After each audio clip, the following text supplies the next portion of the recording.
So today, instead of trying to lead you into a path of meditation, I will take you into the path of meditation by doing meditation.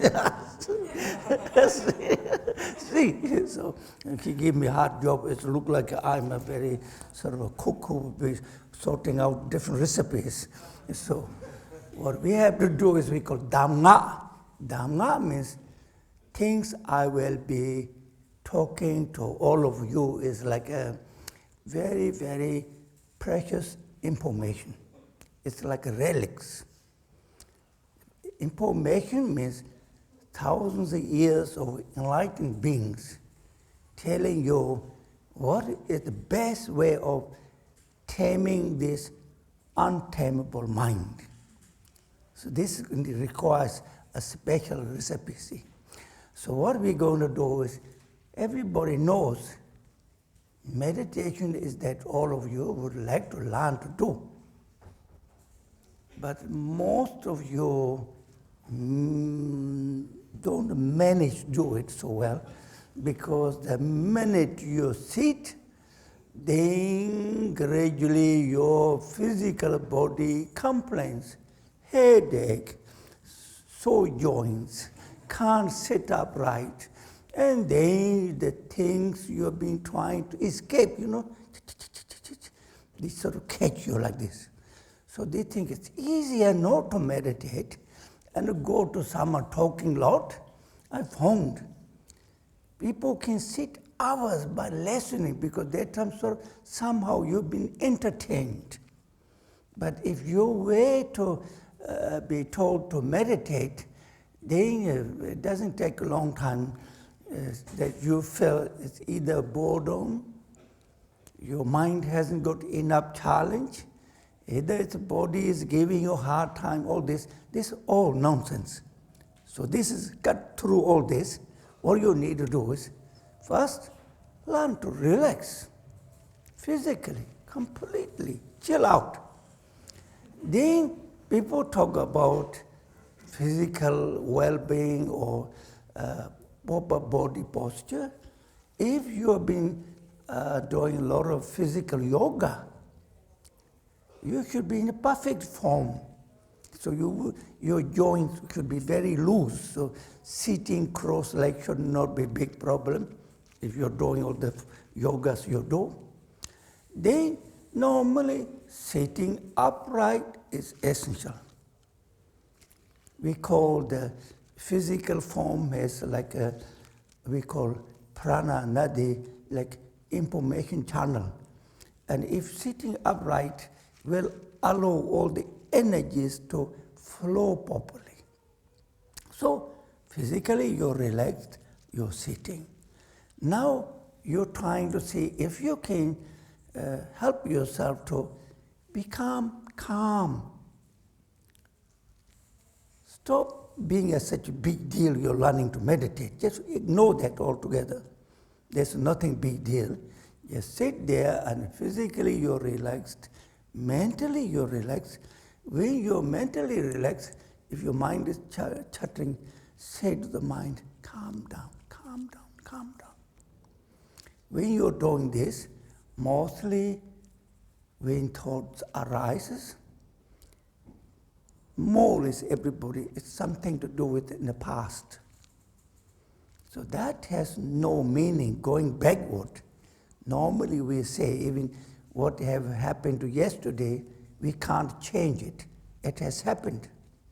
So there is no benefit by involving your time in here, allowing your mind to sort of get involved in the past. So if you're sitting there, past thoughts come, just very gentle saying, just stay in the present. So don't get involved with the thought or feeling of the past. That means 50% of all your chattering mind is gone with that. Then if you are imaginary, gradually future comes. Maybe now say, what will we do if Lama Yeshe finished talking? Where we going to go? What we going to eat? And then if you allow that, never ending busy. So you're not learning to meditate. You come here to plan your future. But future, nobody can plan. Haven't we all planned our future? How many times we have to change? Yes.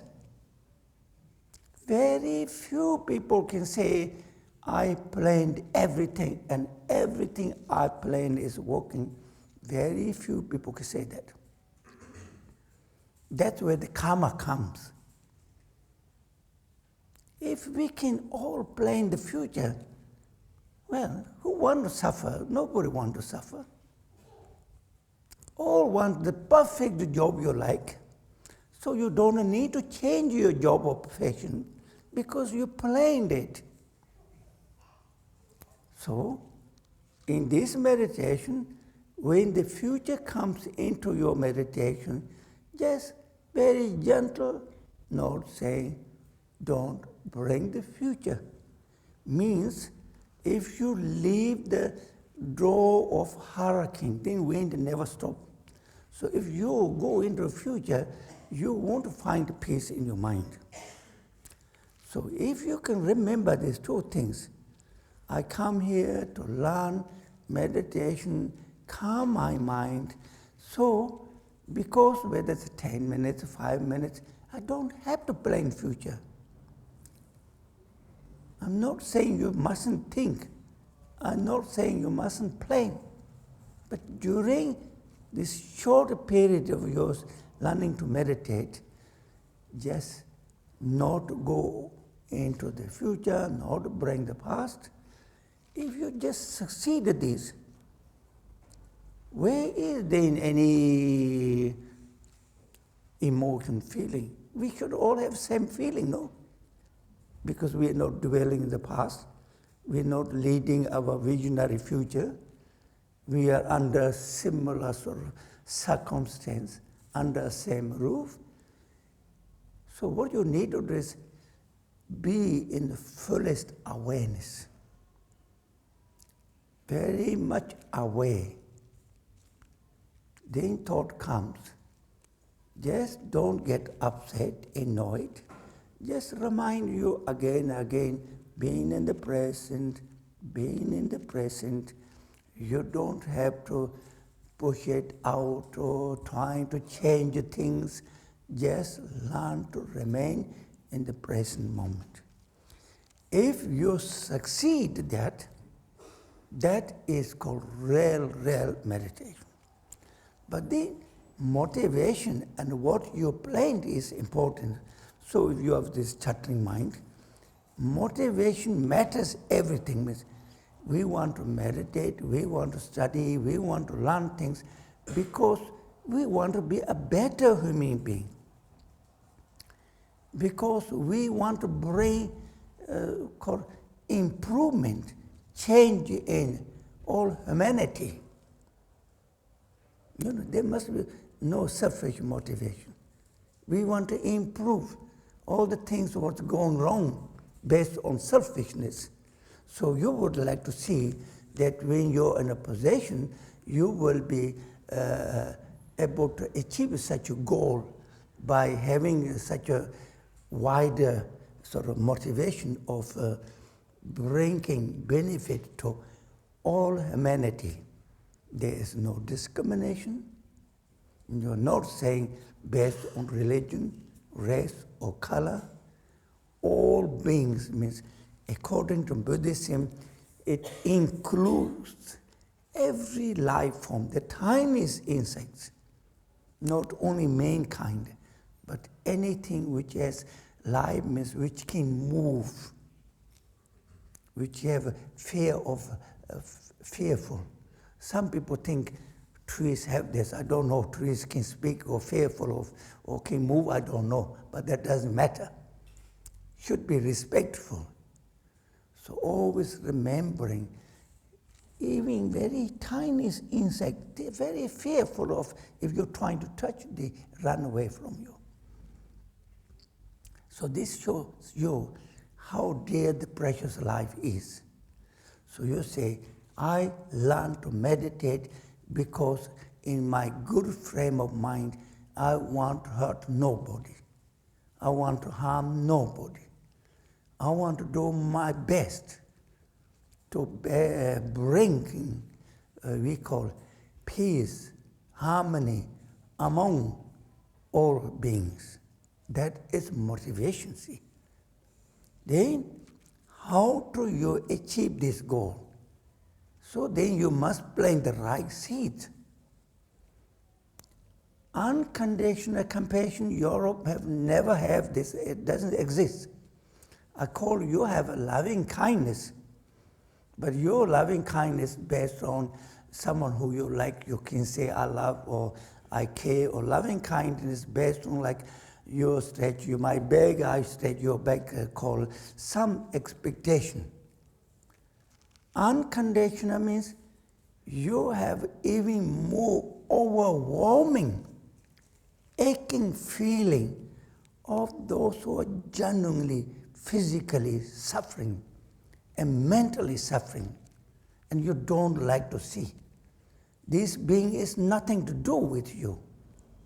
You don't expect anything, whether it's for money or resources or a relationship or anything. There is no expectation. That's why I said it doesn't exist in your culture. Means unconditional is a supreme. But not just good brain say, oh, I should have unconditional compassion. If it doesn't involve your ultimate feeling from your heart, it doesn't help. It must come from your heart. You feel their pain. You feel what they are seeking. The thorough meditation help you to extend that generosity. Means you saw that someone is suffering because they have a big poverty. Why not do your utmost best to see how you can share something about your resources? You know, saying, oh, I have really unconditional compassion, but when it comes to relieve that compassion, then if it's based on the, we call resources, that's called generosity of giving help. That's temporary. Then some have a mental poverty, unnecessarily. They have everything they ever need. They have wealth, power, possession, but they're going through most horrendous mental problem. That if you have wisdom with your meditation, practice, and sound mind, can help them how they can free themselves from this useless, meaningless mental suffering.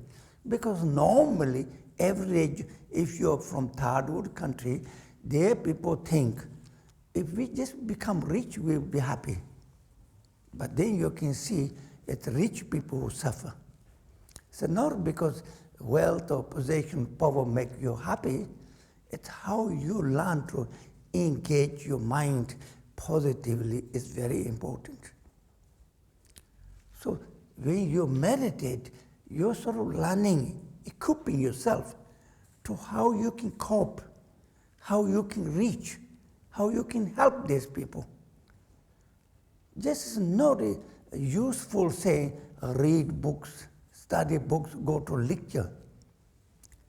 Every lecture in university, college, they are nothing more than I call accumulation of European, we call knowledge. It's like someone is accumulating so much wealth, but it has never benefited. Means knowledge, grasping, know-how, but never have you actually gained it through experience. Never you're able to bring it when you truly go through. It's like it has to come from like growth inside, not through this learning. Learning is easy, but learning will never give you 100% satisfaction. Through truly experiencing, through meditation, practicing, then you can have absolute confidence, appreciation. So, best wealth of all is becoming a really decent human being. And you can't just become a decent human being by reading many books and writing many books and jumping from one belief system to other belief system. Your mind is like a monkey and it's critical, it's judgmental, it's all over the place. Means there is nothing you can help other people. You can't even help yourself. We call wisdom. You can't study from book. Wisdom is something has to grow within you through truly believing that you can actually plant that seed we call, well, sometimes we call Buddha field. Mind is like field. So you visualize yourself like a good, very rich soil. So you have to be very good farmer to prepare the soil properly. Then what you need, right seeds, right climate, it needs all these different ingredients so that you can really have the perfect crop. So if you don't have this compassionate mind, you don't have a right field. You can't throw seeds on the stone and sand and hoping something will grow. It doesn't grow anything. Yes. But if you have the right soil, so farmers, you see the farmers, they plow the field. They take up anything, these big stones or rocks or things what is not useful. That is like weeding out your neurosis is what you have to do. That you can achieve this through meditation only, not through studying or reading. Meditate, you can meditate, then you see some chattering mind thoughts gradually fade away if you've been meditating long. But certain things it just keep on coming, keep on coming. You can't sort of get away, you don't know how to cope with it. So it is based on desire, attachment, grasping, anger, jealousy. That's what you have to weed out. So then your Buddha field will be more ready to be planting that perfect seed of unconditional compassion. There are so many ways, if you truly think, can help. Generosity, compassion, old people, aged people, in the train, traveling anyway. They are very stubborn like me, and also they have many luggage to carry. Then you give help saying, no, no. But they may think you're there to rob them, but you have reassured them, I'm not here to rob you. Do you need my help? I can help you lift up your heavy luggage. Give hand. You're in the train. It's a moral responsibility. But someone's old and sick and wobbling. Give it the seat where you're sitting. So every way you can extend your generosity every way. Giving seats, offering water, small way. Looking after. If someone is so lonely, talking to them, that's a gift. Someone has insecurity, talk and listen why they have this insecurity. It's like we say motivation means you're really eager to spend time and trying to understand why people going through difficult times, and how you can actually help them to liberate and free themselves. If you don't plant that sort of seed saying, I just meditate so I can find peace and harmony, what's the big deal? How do you think you can actually find peace and harmony if your old relatives, friends, they're suffering? Your goal must be first how to free your relatives and families and friends from their suffering. Then you extend to the wilder world. People around the world, what did we do wrong? We lost wisdom. We're not thinking straight. What freedom we can get by destroying city by city, killing everybody. Where is the freedom? It's called total madness. Not only you destroy everything what is built, which is taking thousands of years, you destroy and inflate them, you ruin people's life because if people experience such a fearful, the nightmare, just aggression, for many generations, they will never be a good human being because the fear, they have to go through, they takes over their life day and night. That's why wherever I go, I am trying to encourage people, say, take responsibility, people. Whether you're young or old or whatever the situation you are. Many of you, if you went through mental difficulties, you can see how difficult it is. People do not understand people's mental difficulties.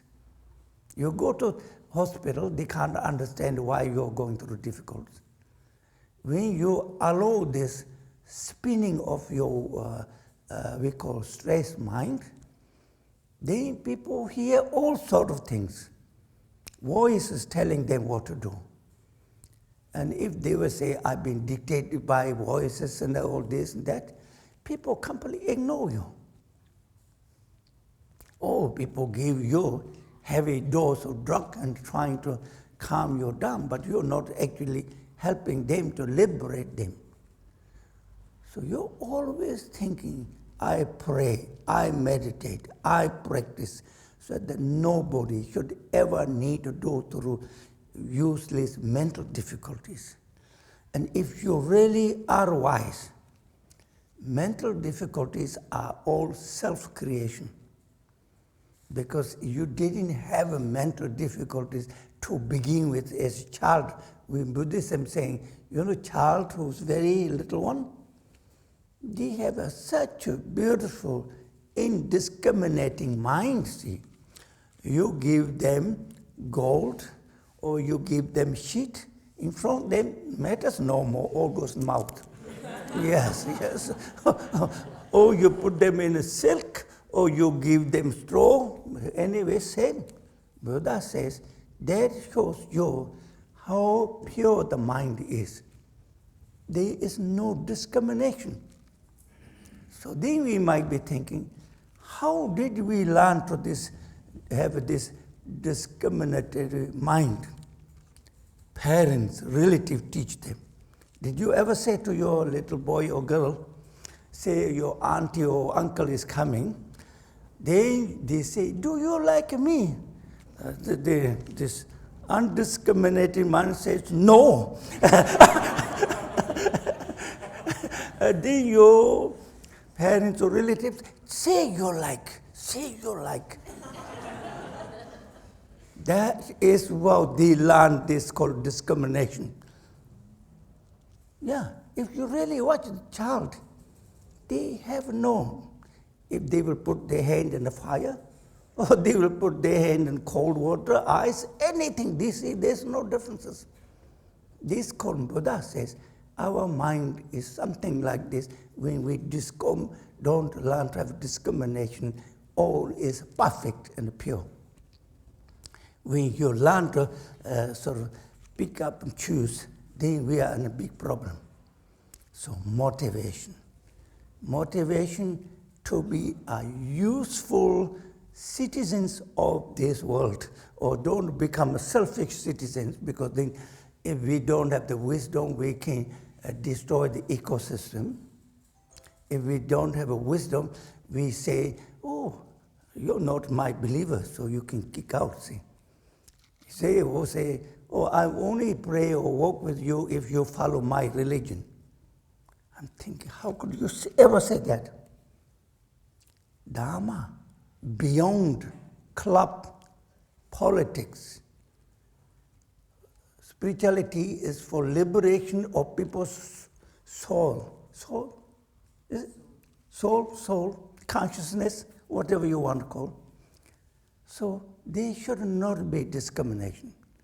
But we can achieve all this by regular meditation. Yes. If there's a little pain, it's worthwhile. No pain, no gain.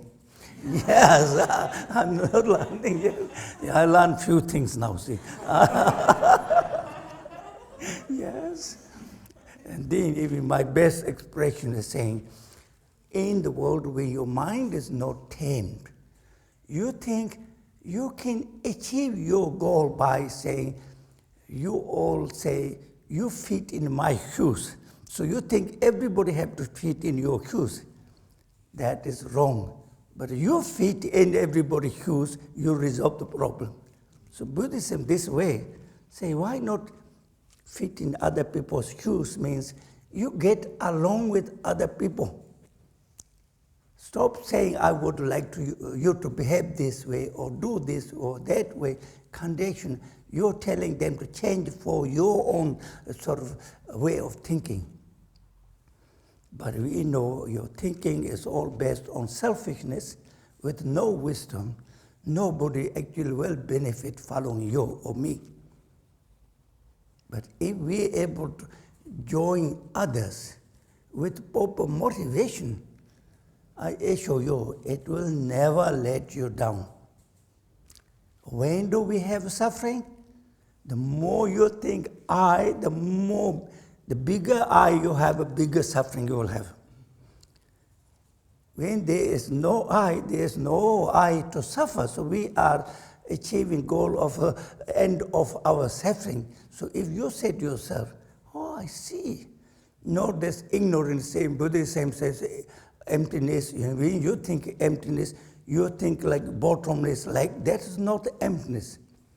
That's called nihilist. Yes.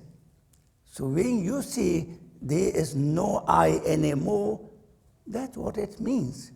If you see there's no I, you have no pain, nobody can hurt you, nobody can upset you, because you see there is no I, you become fearless.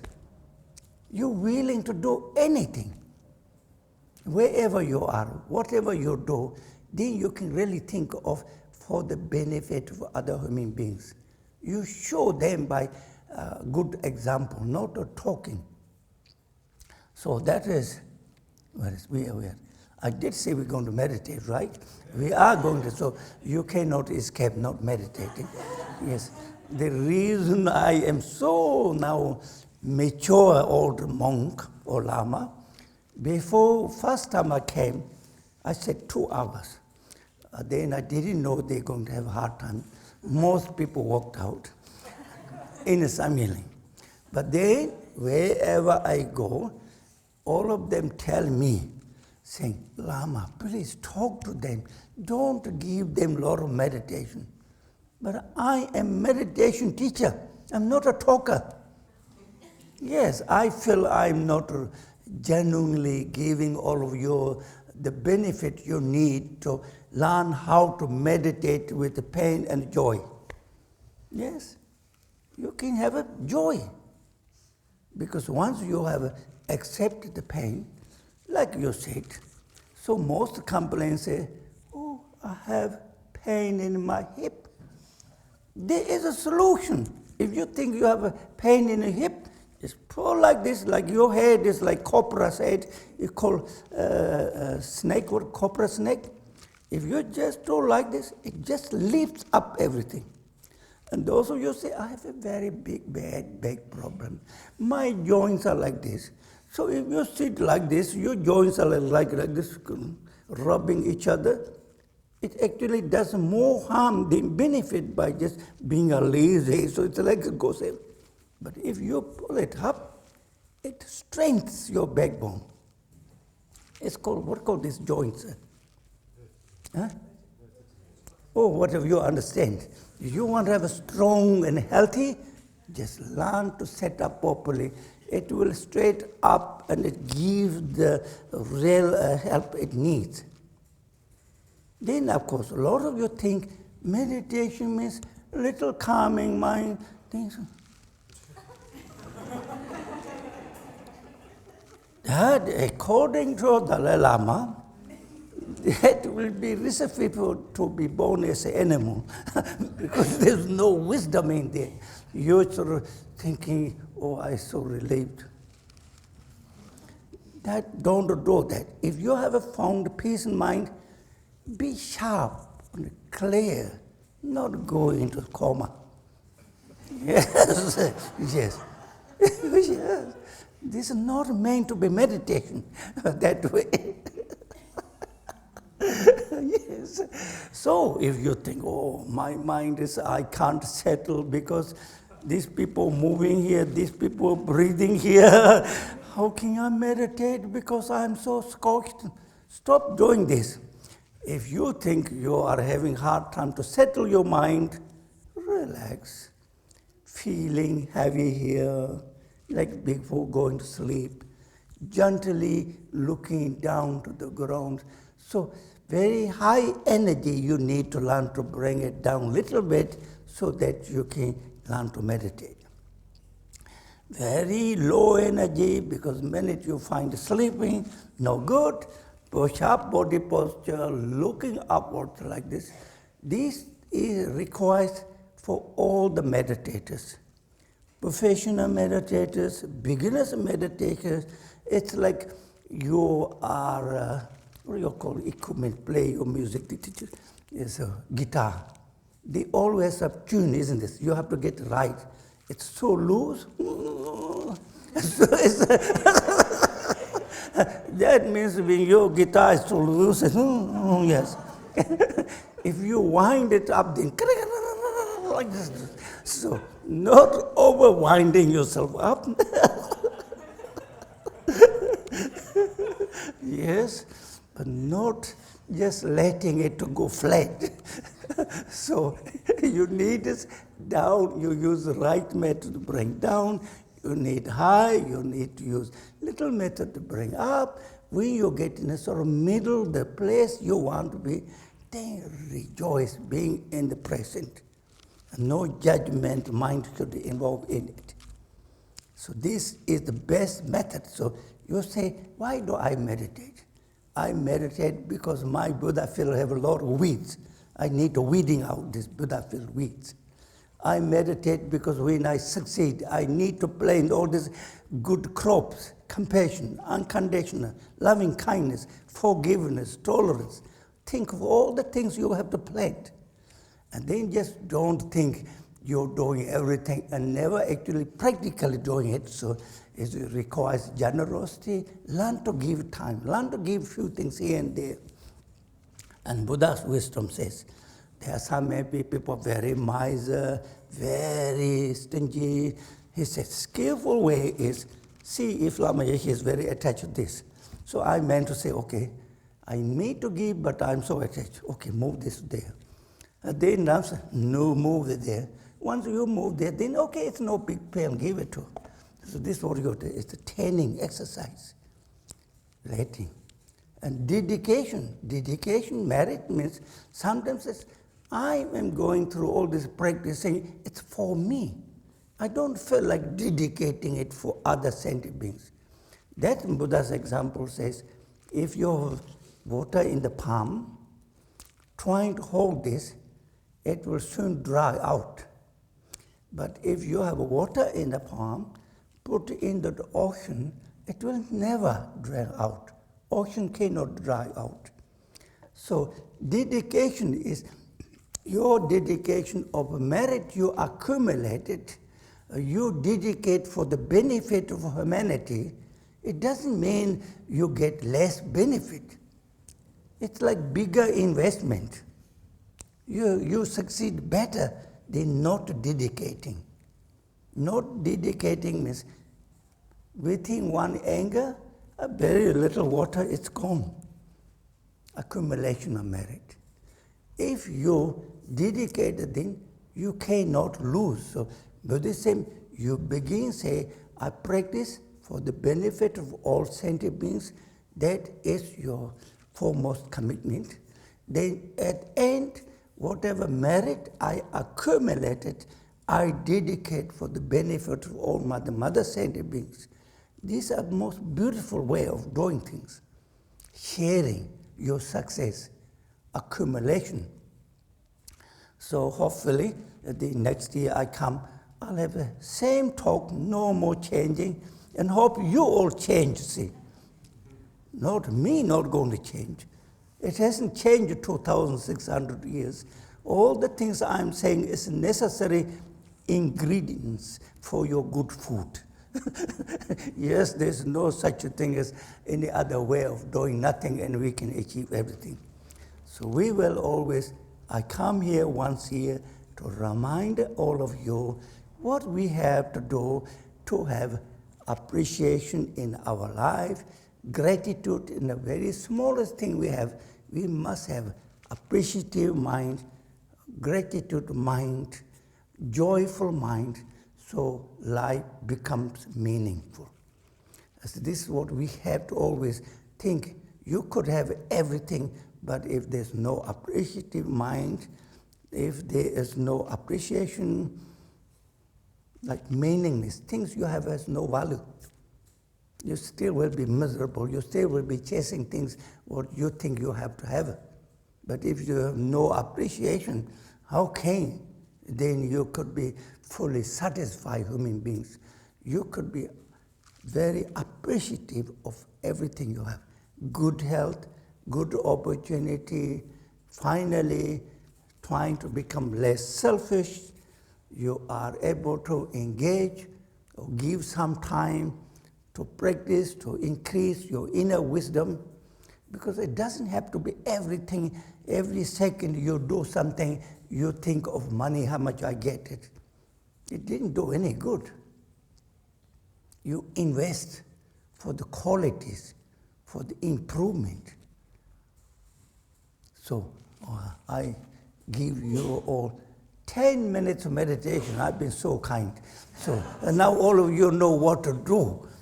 Yes, being in the present, sit that you want to sit, not think other people bothering you, just ignore everybody else.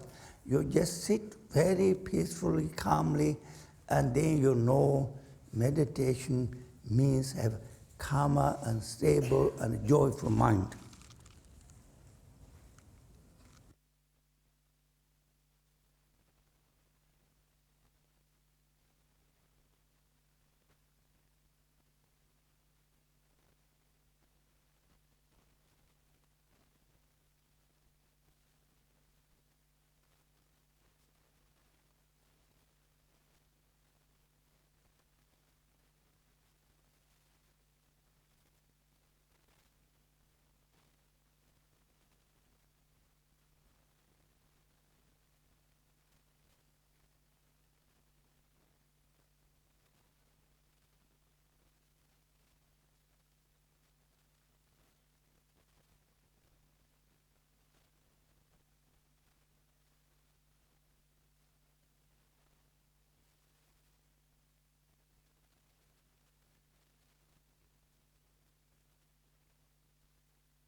So, because I saw all of you are such good meditators, I increased. So instead of 10 minutes, it was 15 minutes. So now I know if you really want, you can meditate every day 15 minutes. So start with. So I think we can dedicate. I wish you learn how to meditate properly. Chattering mind, ignore completely. Yes. It's like ignoring, not playing the child game anymore. Just leave it alone. Okay. Sonam de tam de zekpa ni to ne je per